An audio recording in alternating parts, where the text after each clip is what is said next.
Hello, my name is Conan Elliott and I'm Director of Instruction here at Camas Meadows Golf Club in Camas, Washington. Today we're going to talk about how to trim the end of a golf shaft to make it firmer. Well, that's exactly what it does. When you got a shaft, when it comes out of the factory, it has an X amount of flex in the shaft. Trimming it off the butt end or the handle end where the grip goes would not affect the flexing of the shaft. But tipping it off the bottom end, what part that goes in the head, does stiffen it. There are actually charts that you can go online and get about the amount of how much you cut is how much you stiff it. But we usually talk in 1/4 of an inches. So if we're going to take a 1/4 of an inch off, it would make, say, a senior shaft close to a regular shaft. And if we took a 1/2 inch off, it would bring it up to the high end of a regular shaft. An inch or 3/4 of an inch would probably move the shaft clear into a stiff shaft range.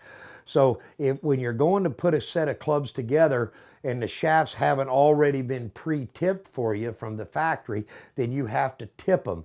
And you do that by a relationship of how much the head weighs and what stiffness you need and how long the particular shaft is. The tools we would need is naturally a shaft. We would also need a measuring stick, a marking pin, and we'll also need a grinder just to trim off the burr off the end of it before the club is reshaft. And a chop saw.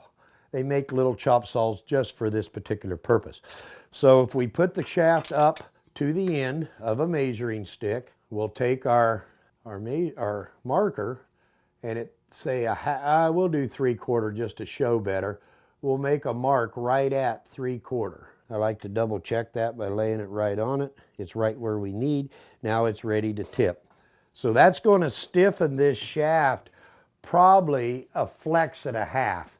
In other words, it's going to go maybe from the regular, that is, to kind of a high end of a stiff shaft. Then to make the cut, we literally lay it in, tighten up the little brace there that just makes sure we make a good 45-degree cut. Bring our saw down till it's going to line up on. Then we just start the saw and chop it.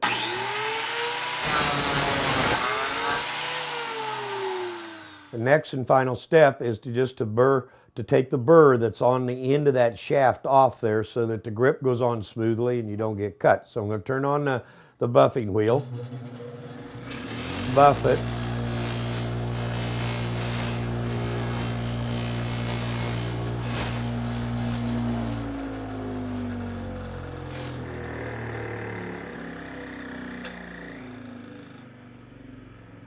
Now I got a nice smooth end.